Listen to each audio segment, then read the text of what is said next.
Linguistic के अंदर PhD है, इसका ख्याल आपके ज़हन में कैसे आया? ਪੰਜਾਬੀ 'ਚ ਉਹ ਕਹਿੰਦੇ ਨੇ ਕਿ ਜਿਹੜੇ ਸੋਚ ਲੈਂਦੇ ਨੇ ਉਹ ਟੁਰ ਪੈਂਦੇ ਨੇ, ਜਿਹੜੇ ਟੁਰ ਪੈਂਦੇ ਨੇ ਉਹ ਪਹੁੰਚ ਜਾਂਦੇ ਨੇ। जब लड़कियां टप्पे गाती थी, साड़ी खेड़ लकीरां दी, गड्डी आई स्टेशन ते अख भिज गई वीरां दी।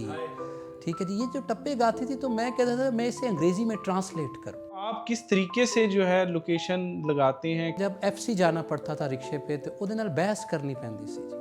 जब से टेक्नोलॉजी आ गई तो मुझे ये लगता है कि मैं आम लोगों से जल्दी इन ड्राइव करवा लेता हूँ। आपके नज़दीक ज़िंदगी और मौत का कॉन्सेप्ट क्या है? कोई समझा कोई नहीं समझा, ज़िंदगी क्या है इस्तारा है। मैंने ज़िंदगी को डिफ़ाइन किया था कि ये दुख है और मैं उस दुख से मज़ा लेता था, और उसका नुकसान क्या हुआ कि मेरी एबिलिटीज़ वीक हुई। जावर भाई, हम दोस्त इस बात से आगाह हैं कि आपकी ज़िंदगी में खाली बीनाई का मसला नहीं आया, आपकी किडनीज़ के भी प्रॉब्लम हुए। बारी आई ना पूछने की, तो पहले हमने चूज़ किया भाई को। भाई मेरा सारी सिचुएशन को समझ कहते यार वैसे दवाई नाल नहीं ठीक हो सकता। ठीक है जी। फिर मेरी सिस्टर ने कहा कि मैं गुर्दा दूंगी, और डॉक्टर ने उससे पूछा कि कोई दबाव तो नहीं है, फिर उसने मुझे किडनी डोनेट किया अल्हम्दुलिल्लाह। बल्कि मैं कहता हूँ मेरी ज़िंदगी में उसने कंट्रीब्यूट किया।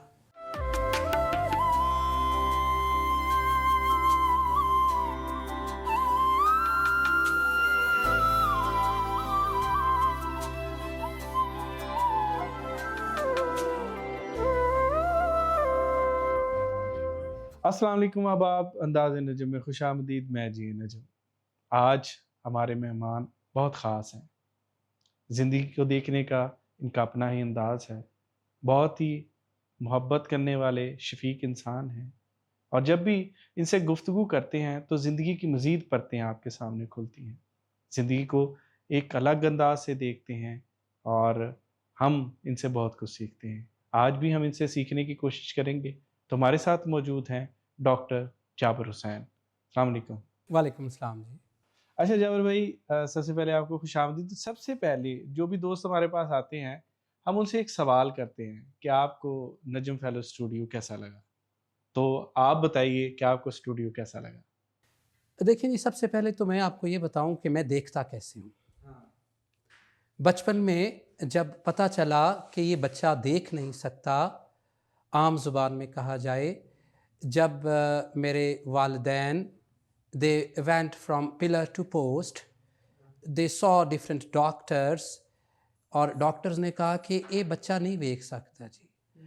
ज़ाहिर है मेरे वालिदैन पिंडी में थे तो उनको पोठवारी में कहा होगा उन्होंने, और उन्होंने कहा था कि ये तुसाना जड़ा जाक था ये नहीं तक्की सकना, इसकी नज़र कमज़ोर ही है जी। जब होश आया मुझे और मैंने ये बात सुनी तो फिर मैंने कानों से देखना शुरू कर दिया जी।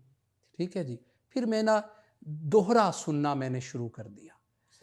तो मैं जो फील करता हूँ, जो मेरे अरकान खमसा हैं, उसमें मैं कानों से दोहरी फीलिंग लेता हूँ जी।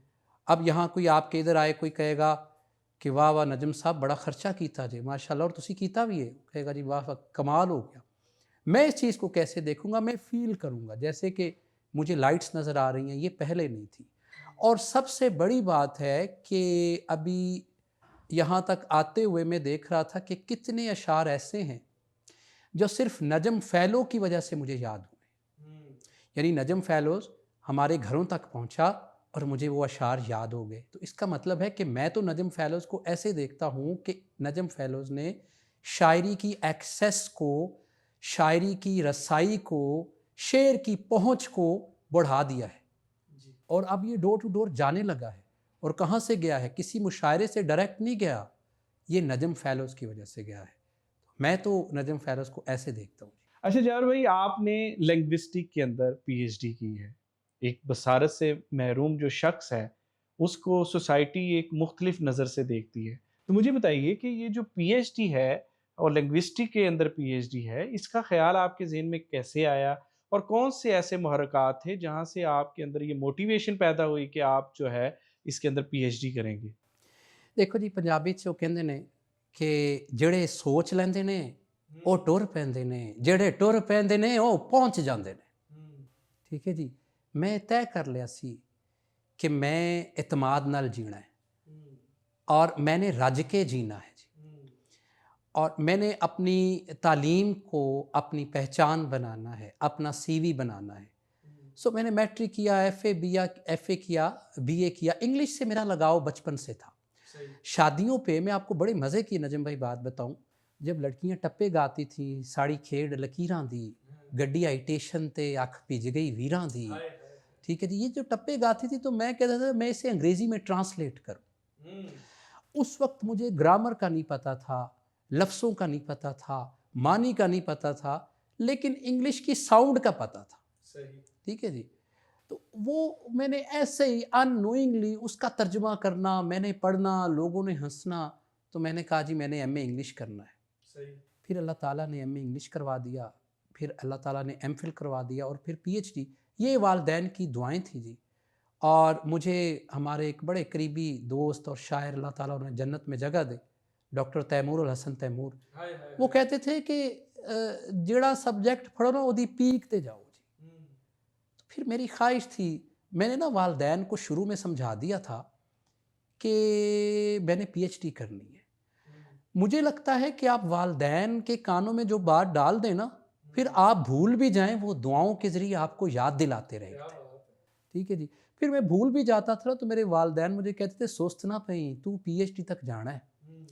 अच्छा, फिर वो क्या अदीम हाशमी का शेर है कि उसने हंसी हंसी में मोहब्बत की बात की, मैंने अदीम उसको मुकरने नहीं दिया। मैंने तो हंसी में की थी, फिर मेरे वालदैन ने, मेरे रिश्तेदारों ने, जो उन्होंने इस चीज़ को दुआ बना लिया, फिर उन्होंने मुझे मुकरने नहीं दिया इससे। और फिर मैं चलता रहा और लगा रहा और अल्लाह ने ये करवा दिया मुझे। अच्छा जावेद भाई, हम आजकल देख रहे हैं कि उबर क्रीम आ गई है। पहले तो ज़ाहिर है ट्रांसपोर्टेशन बड़ी मुश्किल होती थी, लेकिन उबर क्रीम इस्तेमाल करना ज़ाहिर है आप जैसे शख्स के लिए कितना मुश्किल है, ये हम जानना चाहेंगे। और बाज़ औक़ात ऐसा होता है कि हम जो राइडर होता है उसको बताते हैं कि भई हमने फ़लाँ जगह पे जाना है, ये जो है वो लोकेशन की चीज़ें हैं, ये एड्रेस है। तो आप किस तरीके से जो है लोकेशन लगाते हैं, किस तरीके से अपनी जो है मुकर्ररा जगह है वहाँ पर पहुँचते हैं और किस तरीके से गाइड करते हैं? हमें बताइएगा प्लीज़। देखिए, पहले तो बहुत मुश्किल था। पहले तो ये होता था कि जब मुझे यूएमटी जाना पड़ता था ना, एमए ईएलटी जब मैं कर रहा था, इंग्लिश लैंग्वेज टीचिंग में जब मेरा मास्टर्स चल रहा था, या उससे भी पहले चले जाइए जब एफसी जाना पड़ता था रिक्शे पे, तो ਉਹਦੇ ਨਾਲ ਬਹਿਸ ਕਰਨੀ ਪੈਂਦੀ ਸੀ ਜੀ। ਇੱਥੇ ਜਾਣਾ, ਉਹਨੂੰ ਅਸੀਂ ਕਹਿੰਦੇ ਸੀ 10 ਦੁੱਖ ਕਿੰਨਾ ਦੇਣਾ ਹੀ। ਠੀਕ ਹੈ ਜੀ। ਉਹ समझ जाता था, कहता नहीं ਤੁਹਾਨੂੰ ਭਾਜੀ ਕੀ दुख देना, ਤੁਹਾਡੇ ਕੋਲ दुआवां ਲੈਣੀਆਂ ਨੇ तो इन्ने पैसे। अब चीज़ें एक्सेसिबल हो गई हैं। हमारे एक मेंटोर हैं नजम भाई, डॉक्टर अहमद नवीद, उन्होंने मुझे बहुत सारी बातें सिखाई हैं। एक बात वो पंजाबी में कहा करते थे, कहते थे जाबिर साहब, जिंदगी च बहुते मौसन ना बनाना, फंस जाओगे। आप देखें ना कि जिससे हम विंडो करवाते हैं वो भी हमारा मौसिन बन जाता है। जिससे सॉफ्टवेयर कोई हम या के सॉफ्टवेयर के लोग हमारे दोस्त बैठे हैं, हम अपना कोई रिन्यू करवाते हैं, कुछ भी करवाते हैं, वो हमारा मौसिन बन जाता है। तो पहले ज़िंदगी में बड़े मौसिन थे, मुझे याद है अच्छी तरह से। पहले वो भी मौसिन था जो रिक्शे वाला कम पैसे ले देता था, वो फिर जैसे कहता था वैसे मुझे करना पड़ता था, जिसने वजह वो कहता था मैं तैयार होता था। जब से एक्सेसिबल हो गई चीज़ें, जब से टेक्नोलॉजी आ गई, तो मुझे ये लगता है कि मैं आम लोगों से जल्दी इन ड्राइव करवा लेता हूँ। अच्छा, राइट। वो हमारे घर में बाज़ औक़ात मुकाबला होता है, तो मैं जल्दी इसलिए करवा लेता हूँ कि जो देख नहीं सकते ना लोग, वो ज़्यादातर रिलाय अपनी लिसनिंग स्किल पे करते हैं। बिल्कुल ठीक है। ठीक है जी। हम सुन के बड़ी जल्दी कैप्चर कर लेते हैं। तो जब मेरा वो सॉफ्टवेयर मुझे टॉक बैक बताता है, रेट तय करें, कहाँ से कहाँ जाना है, लोकेशन, तो मैं उसे फॉलो करके बहुत जल्दी ये कर लेता हूँ। ये सिर्फ अल्लाह का करम है जी कि इस वक्त चीज़ें एक्सेसिबल हो गई हैं। अदरवाइज़ आप ये देखिए कि जब बसंत का दौर होता था, बहुत पहले, मुझे बड़ा शौक होता था कि मैं गुड्डी उड़ाऊँ। ਜਿਹੜਾ ਮੇਰੇ ਨਾਲ ਜਾਂਦਾ ਸੀ ਨਾ, ਉਹ ਕਹਿੰਦਾ ਸੀ ਅੱਛਾ ਪਤੰਗਾਂ ਲੈ, ਮੈਂ ਤੈਨੂੰ ਉਡਾਣੀ ਸਿਖਾਵਾਂਗਾ। ਉਹ ਛੱਤ ਵੀ ਮੇਰੀ ਇਸਤੇਮਾਲ ਕਰਦਾ ਸੀ, ਪਤੰਗਾਂ ਵੀ ਮੇਰੀਆਂ ਹੁੰਦੀਆਂ ਸਨ, ਉਹ ਆਪ ਉਡਾ ਕੇ ਮਜ਼ਾ ਲੈ ਕੇ ਚਲਾ ਜਾਂਦਾ ਸੀ। ਤੇ ਉਹ ਬਸ ਮੈਨੂੰ ਇਹ ਦੱਸਦਾ ਸੀ ਗੁੱਡੀ ਬੜੀ ਉੱਚੀ ਚੜ੍ਹ ਗਈ ਜਾਬਰ ਸਾਹਿਬ, ਇਹ ਵੇਖੋ ਫੜ ਕੇ ਵੇਖੋ ਬੜੀ ਉੱਚੀ ਚੜ੍ਹ ਗਈ। मैं कहता था यार मैनू भी चढ़ानी सिखा। उस वक्त बड़े मौसिन थे। उस वक्त एक मौसिन ये भी था कि जिससे हमने किताब रिकॉर्ड करवाते थे। ठीक है जी। मसलन मुझे अच्छी तरह से याद है कि अमजद इस्लाम अमजद की कुछ नज़में थी। वो जब भी कॉलेज की सीढ़ियों से सहेलियों को लिए उतरती तो ऐसे लगता था जैसे दिल में उतर रही है। वो इस तयक्कुन से बात करती कि जैसे दुनिया उसी की नज़रों से देखती हो। मैंने उसे कहा ये नज़म रिकॉर्ड कर दो। उसने मुझे कहा कि यार दही पल्ले खुआएगा तो कर दे। मैं क्या ठीक है, दही बल्ले खिलाए उन्हें, क्या यार और भूख लग गई।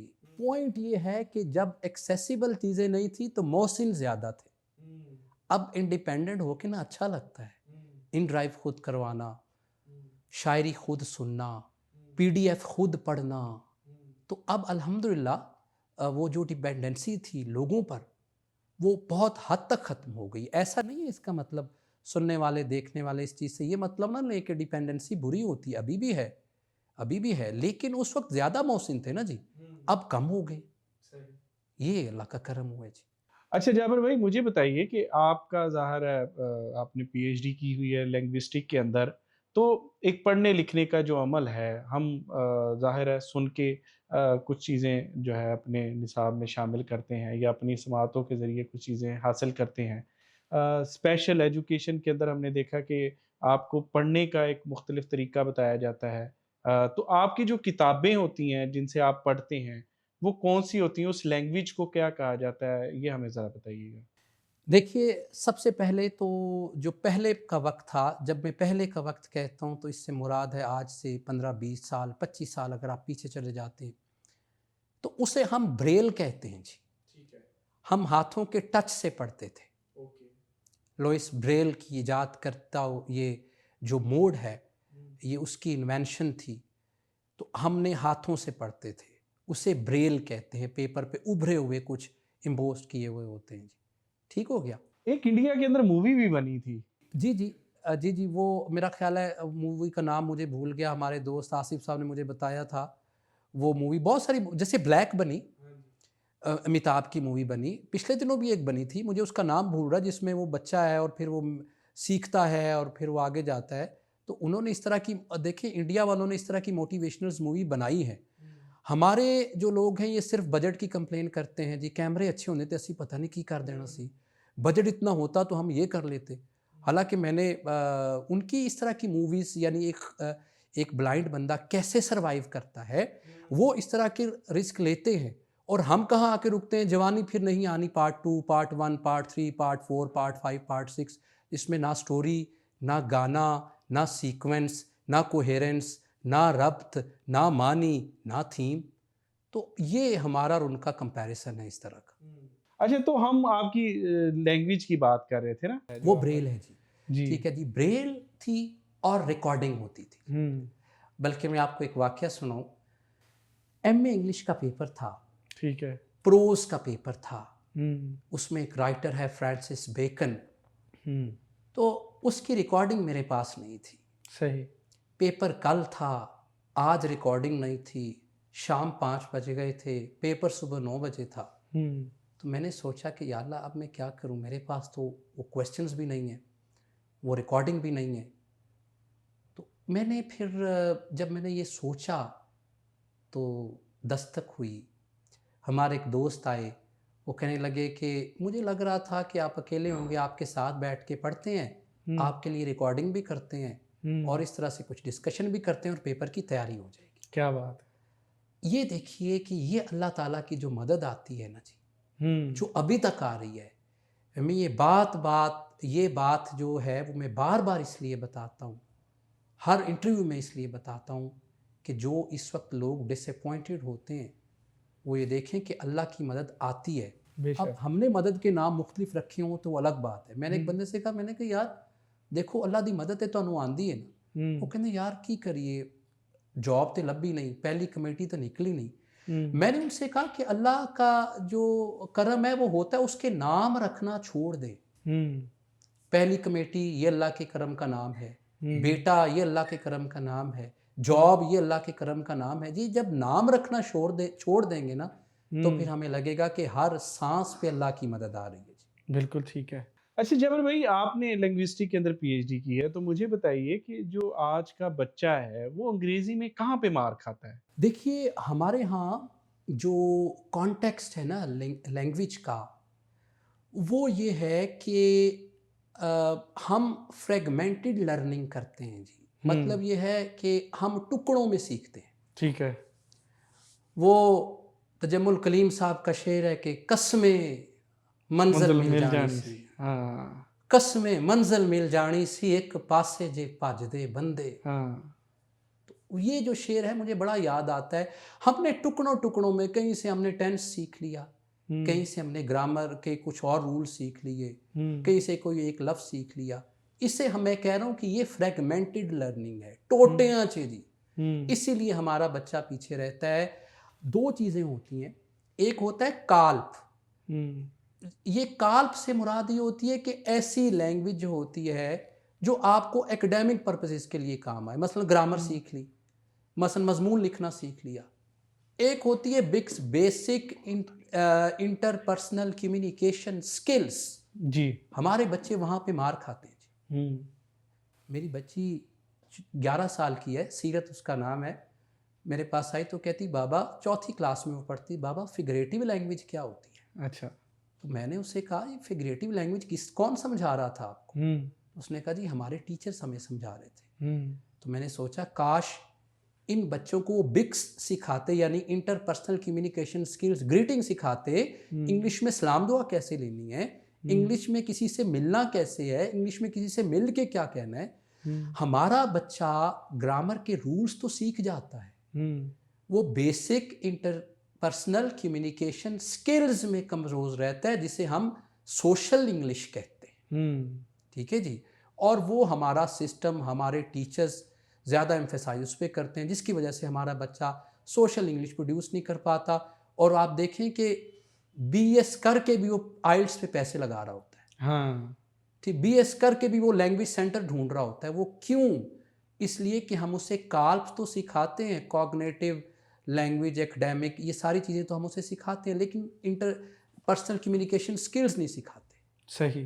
तो ये वजह होती है जी हमारी बच्चे की मार खाने की। अच्छा, तो जाबिर भाई हमें ये गाइड कीजिए कि जो अंग्रेज़ी ज़ुबान है, उसको सीखने का आगाज़ कहाँ से करना चाहिए बच्चे को? देखिए, ये लंबी बात है, मैं इसे मुख्तसर करता हूँ। और मुझे खुशी है आप बड़े अच्छे क्वेश्चंस पूछ रहे हैं। और आप चूँकि ख़ुद एक हीरो हैं, तो इसलिए आप हीरो दिखाई भी देते हैं और सुनाई भी देते हैं माशाल्लाह। वो बुशरा रहमान के बारे में किसी ने कहा था कि ये अच्छा दिखाई भी देंदियाँ ने ते सुनाई भी देंदियाँ ने। सलामत रहे। तो मैं आपके बारे में कह रहा हूँ कि आप अच्छा दिखाई भी देते हैं और सुनाई भी देते हैं। ये जुमला जी बाइट्स में ज़रूर लगाइएगा, ये अच्छा है। अच्छा, देखिए मेरा ये ख़्याल है कि पहला पॉइंट तो ये है कि हम basic communication, interpersonal communication skills उन्हें सिखाना शुरू करें। अब अगर टीचर्स नहीं सिखा रहा तो बच्चे खुद से शुरू करें जी, सही। जिसे हम कहते हैं सेल्फ रेगुलेटेड लर्निंग स्ट्रेटजीज, अपनी मदद आप दे तहत। और पहला पॉइंट ये है कि to build willingness to communicate. Okay. एक विल तो पैदा करें कि मैंने बोलना है। और लो स्टेक्स टॉपिक से शुरू करें जी। सही। लो स्टेक्स टॉपिक्स कौन से होंगे? जो कल्चरली और इमोशनली आपके ज़्यादा करीब होंगे। बिल्कुल ठीक है। मसलन दिन में हम खाना रोज़ मांगते हैं, दोस्तों से रोज़ मिलते हैं, सही। उन्हें अल्लाह हाफिज़ रोज़ कहते हैं ना जी, सही। उर्दू च कहने हैं, पंजाबी च कहने हैं। हम ना मिलने का गिला रोज़ करते हैं, यार इतने दिनों के बाद मुलाकात हो रही है। सही। अब यहाँ से हम शुरू करें, ऐसे एक्सप्रेशंस की इंग्लिश याद करें और इन्हें हम फॉर्मुलाइक एक्सप्रेशंस कहते हैं जी। ओके। मैंने अच्छी तरह याद है कि मैंने एक दफ़ा MA हम कर रहे थे, तो मैं अपने हेड ऑफ़ डिपार्टमेंट के पास गया। मैंने उसको बड़ी लिटरेरी अंग्रेज़ी में बात की। तो उसने मुझसे कहा कि I am sorry gentleman, you speak books. हाँ। ठीक है जी। मैं बड़ा शर्मिंदा हुआ। और दरअसल मैं नहीं शर्मिंदा हुआ, पूरा सिस्टम को शर्मिंदा होना चाहिए कि सिस्टम हमें कम्युनिकेशन की लैंग्वेज, ग्रीटिंग्स की लैंग्वेज सिखाना तो हीन समझता है। हमारा टीचर भला किससे आगाज़ करता है? देखिए हमारा टीचर वो क्या है? हमारा टीचर गलतियों से आगाज़ करता है। जब बच्चा बोलना शुरू करता है ना जी, असी कहने असी जज करने उन्होंने, तू ऐ नहीं ठीक बोलिया, तू वो नहीं ठीक बोलिया। वो बड़ी मशहूर बोली है जी, काली तितरी कमादों निकली, ਕਾਲੀ ਤਿਤਰੀ ਕਮਾਦੋਂ ਨਿਕਲੀ ਤੇ ਉੱਡਦੀ ਨੂੰ ਬਾਜ ਪੈ ਗਿਆ हाय हाय हाय हाय ਹੈ the moment he starts speaking we judge him for his accuracy hmm we love to spot out his errors सही रिजल्ट क्या निकलता है वो चुप कर जाता है हम्म नजम भाई आज जितने बच्चे आपको चुप नजर आ रहे हैं ना जी कसूर सिस्टम का है ये चुप करा दिते गए ने इन्हां नूं कह दिता गया है दड़ वट ते दिहाड़ा कट हम्म ठीक है जी गलतियां उन्होंने दस दस के हम्म तो हम ये है कि बच्चों को चाहिए कि खुद अपनी मदद ऐप के तहत शुरू करें ओके और लो स्टेक्स टॉपिक से शुरू करें छोटे छोटे मौजूआत से उनके कोई फिक्स एक्सप्रेशन याद करना शुरू करें ये मैं आपके फोरम से उन्हें टिप दे रहा हूँ मसलन ये कहना सीखें गुड ऑन यू ये कहना सीखें लॉन्ग टाइम नो सी आहिस्ता आहिस्ता फिर बिल्ड बिट बाय बिट मेरा ख्याल उनका एक्सपोजर होगा और वो और सीखें अच्छा अब हम जिंदगी की तरफ वापस आते हैं तो आप मुझे बताइए कि आपके नज़दीक जिंदगी और मौत का कॉन्सेप्ट क्या है अच्छा ज़िंदगी को एफए तक बल्कि बीए तक बल्कि एमए तक मैं झूठ नहीं बोलूँगा आज मैं सारे कन्फेशंस करता हूँ मैं समझता था ज़िंदगी क्या है इस्तारा है कोई समझा कोई नहीं समझा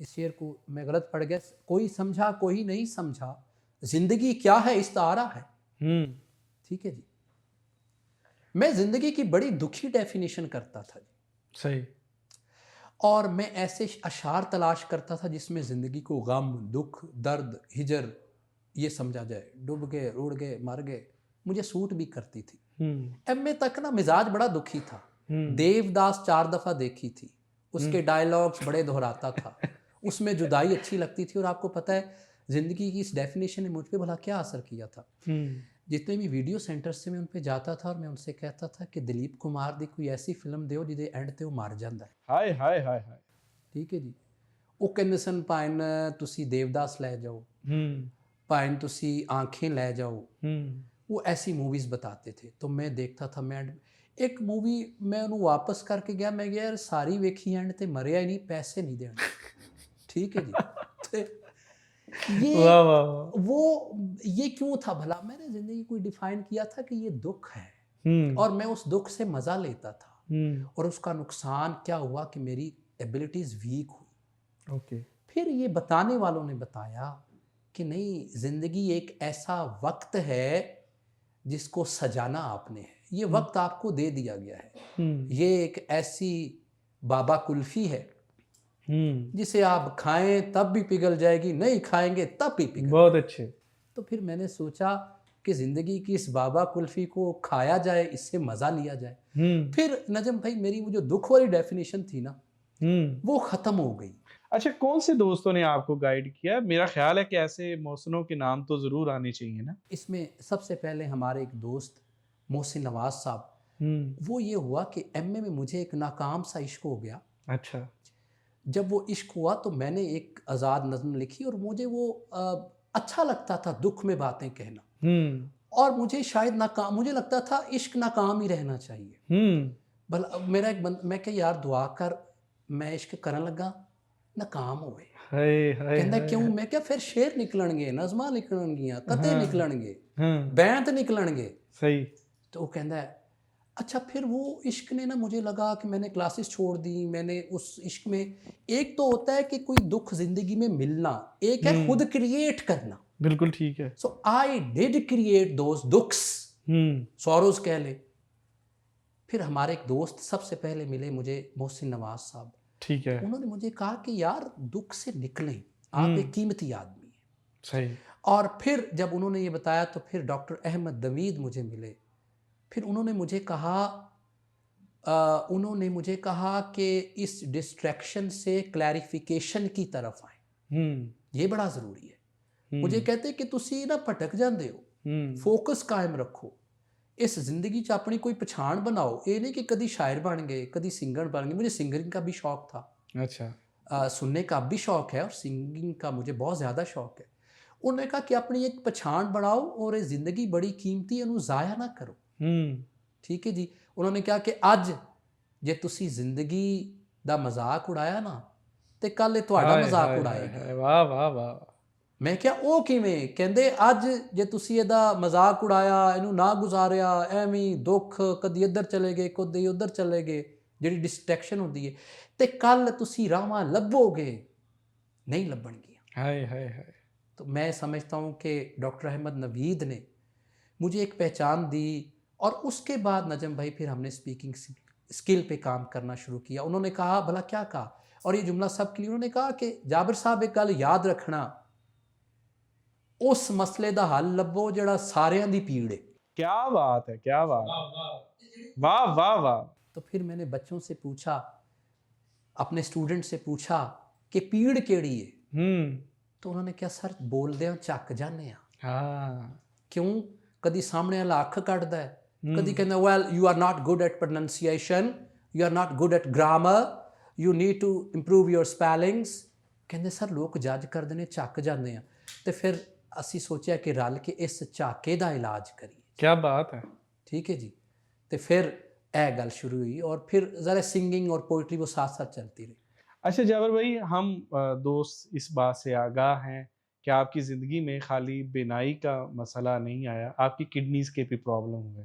तो आप हमें बताइए इस प्रोग्राम के तवज्जुह से कि आपके वो कौन से मोहसिनीन थे कि जिन्होंने आपको किडनी डोनेट की और दोबारा ज़िंदगी की तरफ आप लौटे और इस ज़िंदगी को उसी तरह बसर कर रहे हैं जिस तरह बसर करनी चाहिए। देखिए उसमें ये हुआ कि मैं एमफिल कर रहा था तो मुझे एक डॉक्टर ने बड़े रूखे लहजे में ये बताया कि आपके गुर्दे फेल हो गए। एक तो ये कम्युनिकेशन का अंदाज नहीं है और मेरा ख्याल है हमारे जो प्रोफेशनल्स हैं चाहे वो टीचर्स हैं चाहे वो मेडिकल प्रोफेशनल्स हैं वो लोगों को या स्टूडेंट्स को या मरीज़ों को उनका मर्ज बताना सीखें, उन्हें नहीं आता। ठीक है जी। उसने मुझे साफ बता दिया।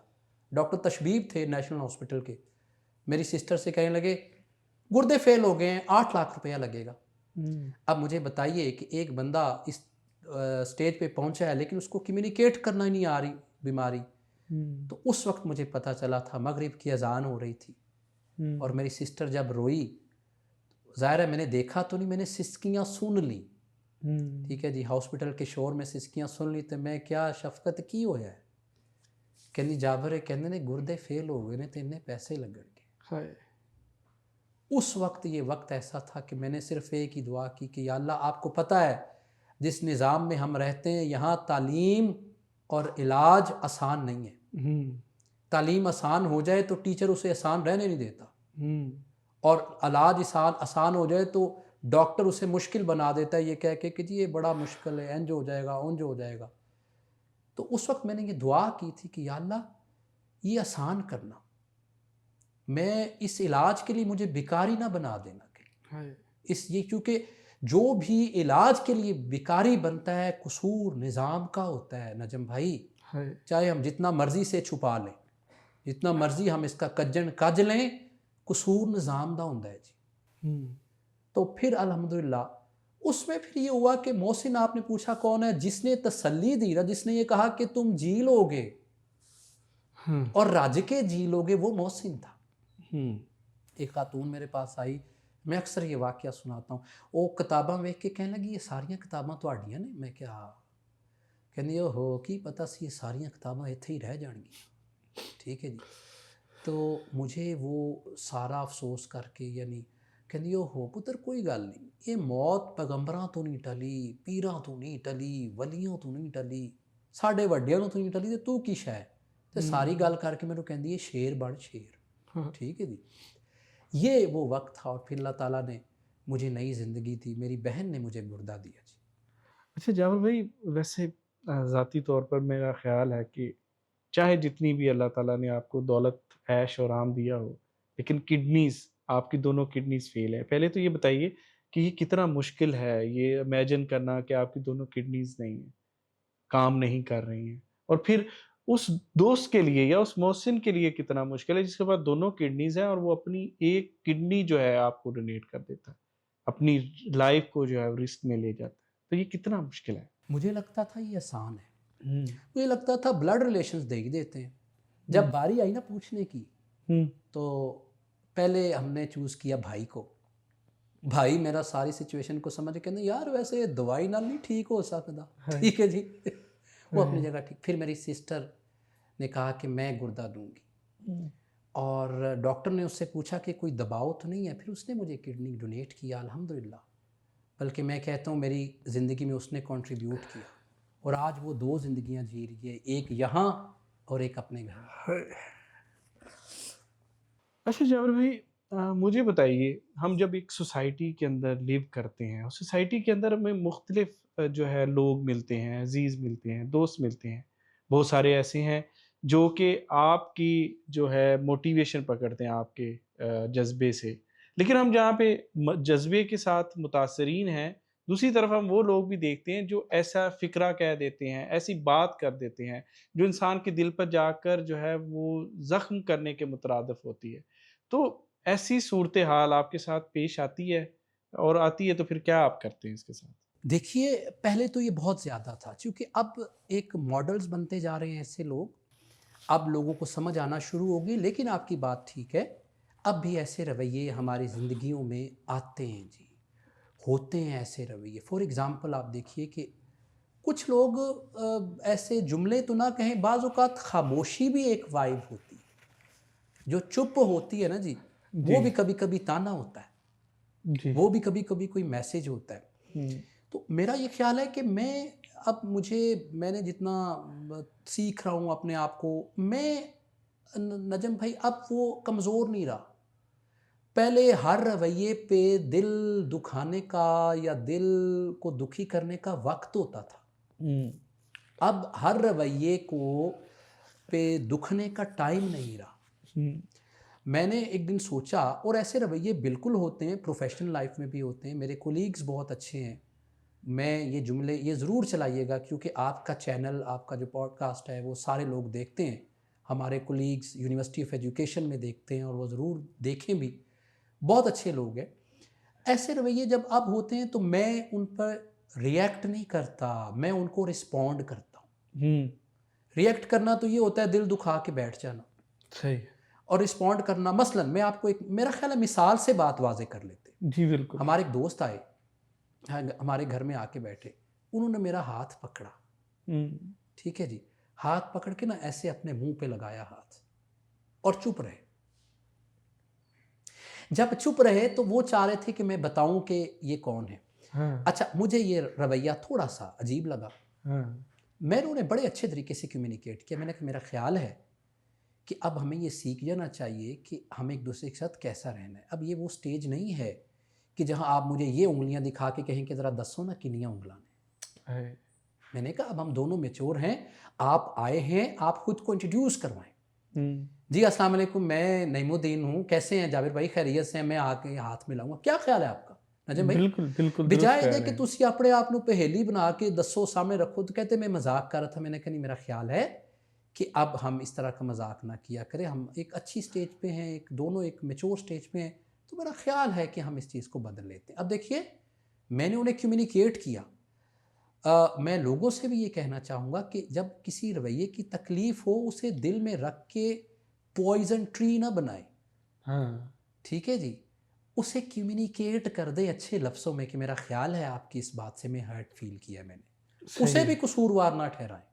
मैंने उनसे कहा कि नहीं भई, मैंने आपकी इस बात से मैं हर्ट फ़ील कर रहा हूँ।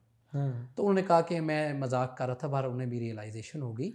तो हम अपनी इस तरह की तकलीफ़ों को जब कम्युनिकेट करना सीख जाएँगे ना, तो शिकायत कम हो जाएगी। शिकायत कब होती हैं?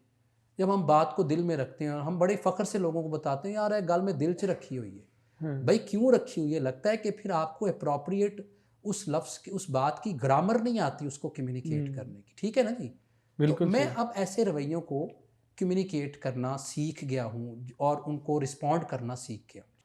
अच्छा जाबिर भाई, थोड़ा-सा तल्ख़ सवाल है, लेकिन यकीनन हमारे नाज़रीन के लिए आप बताइए, आपकी अभी शादी हुई है, तो आपकी जो शरीके हयात बनी, उनके लिए ये फ़ैसला कितना मुश्किल है?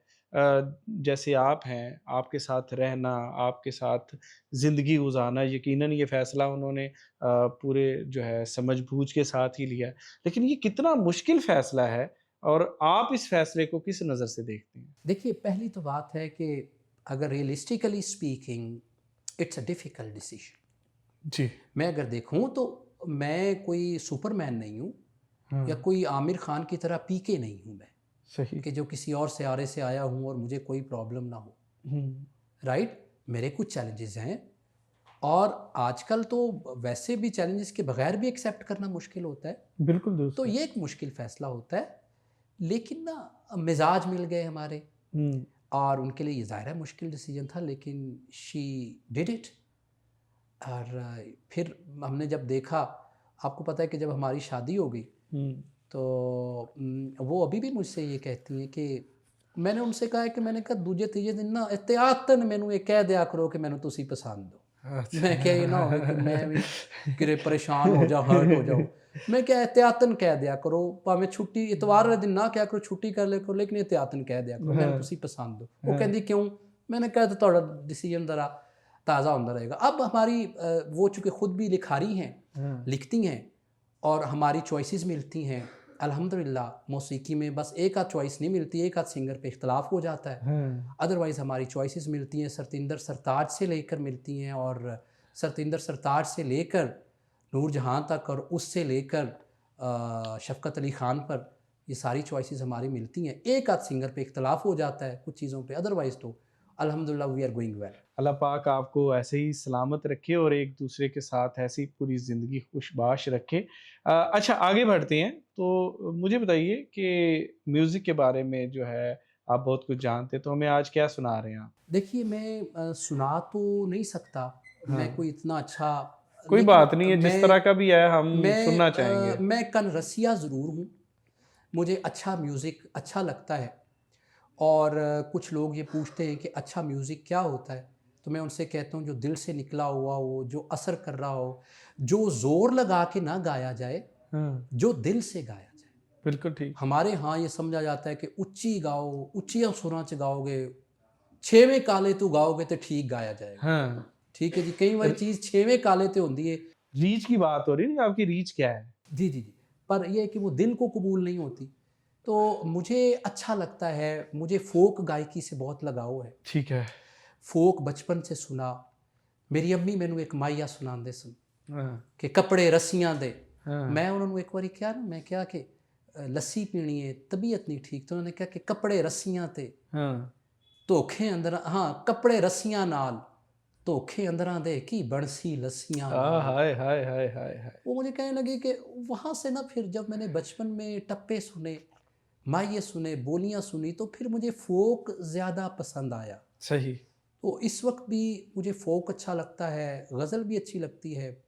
जितने भी मसलन पिछले दिनों मुझसे किसी ने पूछा एक प्लेटफॉर्म पे कि आप मूवीज़ कैसे देखते हैं? हुँ। और मेरा ख़्याल है कि ये सवाल भी आप मुझसे पूछिएगा कि गाना तो सुना जाता है, ड्रामा कैसे देखते हैं, मूवी कैसे देखते हैं? तो मैं बता दूँ इसके साथ ऐड कर दूँ अगर आप इजाज़त दें? आप बिल्कुल ऐड कीजिए आप इसके अंदर। तो गाना तो ज़ाहिर है मुझे अच्छा लगता है, मैं सुनता हूँ, ड्रामा भी देखता हूँ, मूवी भी देखता हूँ, बल्कि ड्रामा सुनता हूँ। मैंने ना एक मूवी रिलीज़ हुई शाहरुख खान की, डंकी। हाँ, हाँ जी, बिल्कुल। मैंने एक दोस्त से कहा कि यार ऐसा करना कि जो विजुअल्स हैं ना इसमें जो आते हैं, हाँ, तुमने मुझे वो डिस्क्राइब करने। ओके। मेरे साथ बैठो, चाय भी पियावांगा, हाँ, ठीक है जी, कबाब भी खवांगा, तू विजुअल्स डिस्क्राइब करने। हाँ, बाकी तो समझ आ जाएगी स्क्रीन पे जो कुछ हो रहा है। अच्छा, जब मूवी शुरू हुई ना नजम भाई, हुँ, तो उसने ना जब शाहरुख खान ने ये कहा उसमें कि मेरा ख्याल है यहाँ से हमें भागना पड़ेगा, तो हाँ। मैंने कहता है, वो कह रहा है मेरा ख्याल है यहाँ से हमें भागना पड़ेगा। वो मैं कह नहीं, मैं डोरा नहीं हाँ, तू। मैं क्या कि नहीं, ये नहीं तू मैनू दसना। हाँ, वो इतना मुझे इंटरप्ट कर रहा है, मैंने कहा जो वो दिखाई दे रहा है ना, जैसे वो भाग रहे हैं, उनका कोई पीछा कर रहा है, बॉर्डर पे है, उन्हें गोली लगने लगी है, ये मुझे बताओ ना। हाँ, वो डायलेक्ट इंटरप्रेट करी जाए मेरे वास्ते। हाँ। तो मुझे ड्रामा भी अच्छा लगता है। हुँ। जैसे आप देखें कि पिछले दिनों एक ड्रामा ख़त्म हुआ, मैं मंटो नहीं हूँ, हाँ, हाँ, हाँ, हाँ। और जो कि मेरा ख्याल है कि राइटर ने बड़ा बेतुका टाइटल दिया उसको सिर्फ हिट होने के लिए। कोई रेलेवेंस नहीं थी टाइटल की और कहानी की, हाँ, कि बहादुर बनने के लिए मंटो को पढ़ोगे तो बहादुर हो जाओगे। अगरचे ये पॉडकास्ट जब उन तक पहुँचेगा तो मेरा ख्याल है कि जिस तरह से वो कमेंट करेंगे, गालियाँ, वो मुझे पता है उनकी, लेकिन ये कोई इतना रेलेवेंट टाइटल नहीं था। ये मैं आपको इसलिए बता रहा हूँ कि एक बंदा जिसकी बिनाई नहीं है वो भी अपनी ऑब्जर्वेशन रखता है। बिल्कुल सही लोग है। हैरान होते हैं, कहते तुसी फिल्मां वेखदे हो। मैं क्या क्यों, मैं जींदा नहीं? हाय। तुसी ड्रामा वेखदे हो। हमारे कोलीग थे, तो मैंने उनसे कहा कि आपने द परस्यूट ऑफ हैप्पीनेस देखी है? कहते डॉक्टर साहब वो आप भी मूवीज़ देखते हैं। मैं क्या क्यों, मैं जीता नहीं हूँ? तो देखिए, जिन लोगों के साथ कोई चैलेंज है, मैं ये नहीं कहता, अक्सर हमारे बारे में ना लोग इंट्रोड्यूस करवाते हुए कहते हैं, बड़े बड़े स्कॉलर लोग कहते हैं, अच्छा जाबिर साहब ये बताएं, अल्लाह ने अगर आपसे एक चीज़ छीन ली है, तो मैं उनसे कहता हूँ आपका रब पे क्या ये यकीन है कि वो छीनता है? हाय हाय हाय। वो तो देता है। आप ये कहें कि अल्लाह ने जो आपको चैलेंज दिया है, तो इस चैलेंज के साथ हम लोग ज़िंदगी को in the full it's flavour, इसके पूरे फ्लेवर के साथ, जैसे आप चमन का पूरा वो स्कूप उसको एंजॉय नहीं करते, ऐसे हम जिंदगी को पूरा एंजॉय करते हैं। जी, जी, ज़िंदगी का हक तो जावेद भाई बिल्कुल उसको पूरी तरीके से जीने से ही अदा किया जा सकता है। मैं अपने जी। स्टूडेंट से कहा करता हूँ, एक जुमला मैं उनसे कहता हूँ कि पॉजिटिव सेल्फ टॉक यूज़ किया करो, और ये जुमला अपने आप के साथ बोला करो कि सानू रज के जीना चाहिए, हाँ, रज के ते चज नाल। क्या बात है। ठीक है जी, ये बड़ा ज़रूरी दोहां है। सदियां तिकर जी। हाँ, चज दा शेर, दोहां सदियां तिकर जीना ਚੱਜ ਦੇ ਸ਼ੇਰ ਤੇ ਚੱਜ ਦੇ चज ਬੰਦੇ। दे बंदे। हाँ। असल में ना बहुत सारे लोग जी रहे हैं लेकिन उन्होंने जीना छोड़ दिया है, वो सिर्फ दुनिया में रह रहे हैं। हाय। रज के जीना ये होता है कि आप जिंदगी के हर वक्त को एंजॉय करें।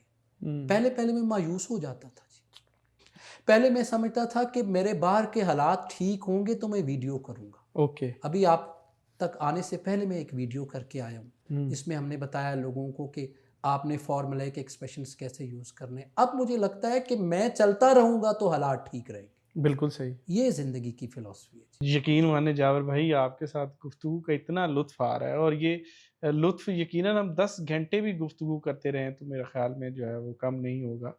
लेकिन मैं चाहूँगा कि हम इस तवालत से बचें, हम कोशिश करें कि इसको मुख्तलिफ़ सेशंस के अंदर डिवाइड करें ताकि जो दोस्त हैं वो भी जो है आराम से देख सकें और उनको भी इससे जो है तवालत से जो है उकताहट ना हो।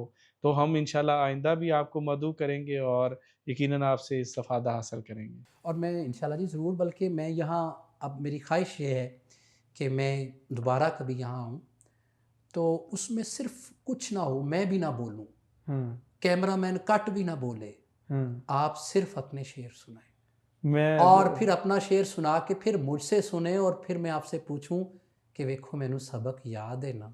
क्या बात है! क्या बात है जावेद भाई। बहुत शुक्रिया जावेद भाई, आप सलामत रहें और ताक़यामत रहें। अहबाब गिरामी, आपने डॉक्टर जाबिर हुसैन को सुना, उनकी गुफ्तगू का हिस्सा उठाया। यकीनन ऐसी गुफ्तगू के अंदर इंसान ऐसा गुम हो जाता है कि फिर तलाश करने के ऊपर भी दोबारा नहीं मिलता। हमें इजाज़त दीजिए, अपना बहुत सारा ख़्याल रखिएगा। वस्सलाम।